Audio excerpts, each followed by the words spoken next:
Oi, vamos seguir então aqui com os nossos crimes contra a pessoa idosa para esse mês de junho, que é o mês do combate, da conscientização à violência contra a pessoa idosa. No dia 15 de junho a gente tem esse dia específico.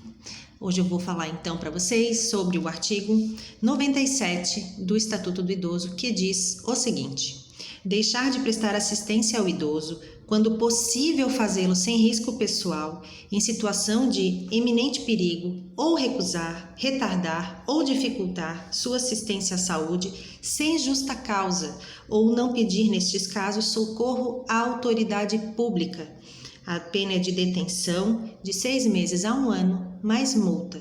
Vamos falar aqui um pouquinho. O Código Penal, ele fala do crime de omissão de socorro.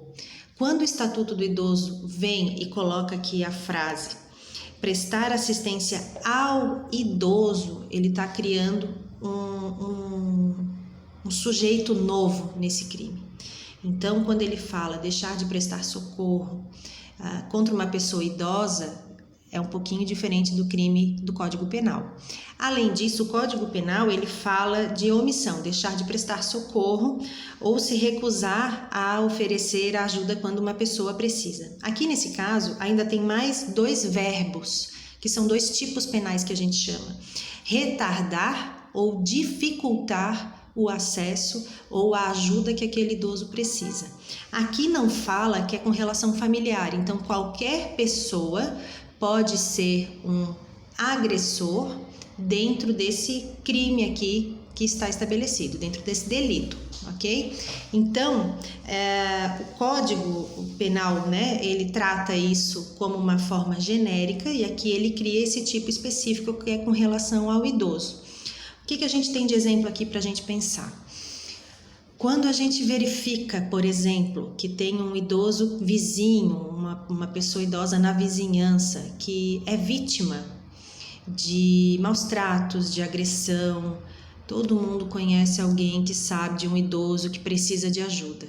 E aí essa comunidade se omite, ela não chama uma autoridade, ela não faz uma denúncia.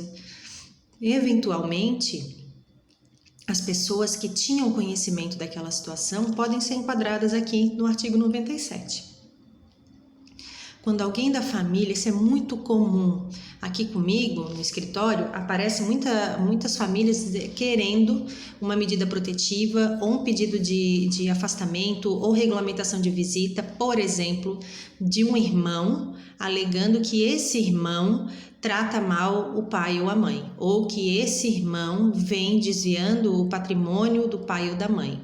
Aí eu sempre pergunto, há quanto tempo ele faz isso? Aí a pessoa diz, 10 anos, 5 anos, 3 anos. Eu disse, mas por que você levou tanto tempo para agir?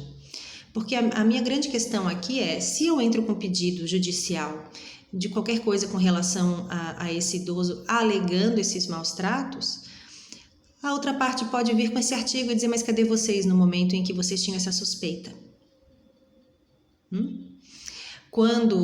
Aqui também pode se enquadrar os serviços públicos. Quando o idoso precisa da atuação da polícia, quando precisa da atuação da assistência social, e isso não acontece.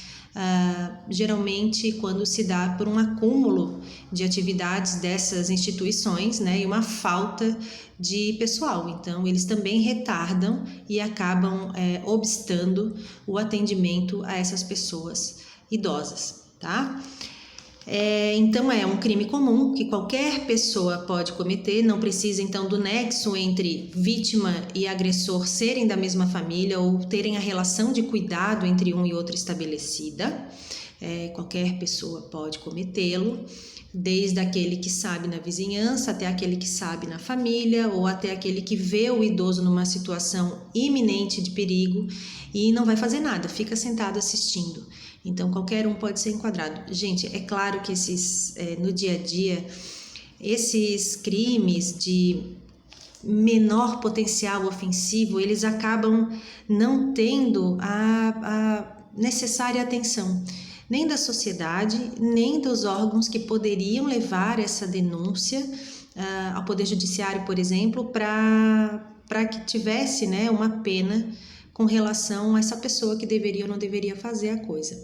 Mas eu acredito muito mais a falta de movimento social, a falta do movimento da comunidade em verificar e denunciar. A gente sempre deixa a coisa chegar num ponto em que realmente o risco está muito grande com relação ao idoso para fazer alguma coisa. E a gente tem o hábito de não se envolver com as questões da vizinhança, da comunidade onde a gente mora, dos familiares, das pessoas que a gente conhece, por medo de se envolver, por medo de ter que testemunhar, por medo de participar de todo esse procedimento e em algum momento sofrer uma represália, sofrer ameaças, enfim. Mas a gente pode fazer as denúncias anônimas pelo Disque 100, certo? Então, até em Santa Catarina tem a delegacia virtual que a gente pode fazer denúncia anônima. Então, assim, falta um pouquinho de responsabilidade, de comprometimento social com relação às pessoas idosas, certo? Especialmente os longevos, aqueles que têm mais de 80 anos, que quando sofrem algum tipo de violência, se sentem corresponsáveis pela violência, especialmente quando a violência acontece dentro de casa. Eles acham que eles não criaram o filho de maneira adequada, que eles erraram enquanto pais. Então, a gente precisa tentar modificar um pouco essa estrutura social e esse meio como a gente enxerga as relações com a pessoa idosa. Dia 15 de junho está aí, a gente tem que valorizar todos esses movimentos que falam sobre a violência contra a pessoa idosa e entender que não é só ameaça de morte, não é só matar, não é não é matar, não é ameaçar de morte, que são crimes. Existem os pequenos delitos diários, mas que no final podem trazer um efeito até maior do que uma ameaça de morte, como por exemplo o suicídio do próprio idoso. Então vamos pensar sobre isso e de que forma que a gente pode se responsabilizar por aquelas histórias que a gente fica sabendo ao nosso redor para fazer as devidas denúncias, tá certo? Eu volto para falar sobre um outro crime para seguir com a nossa campanha aí do mês de junho. Até mais!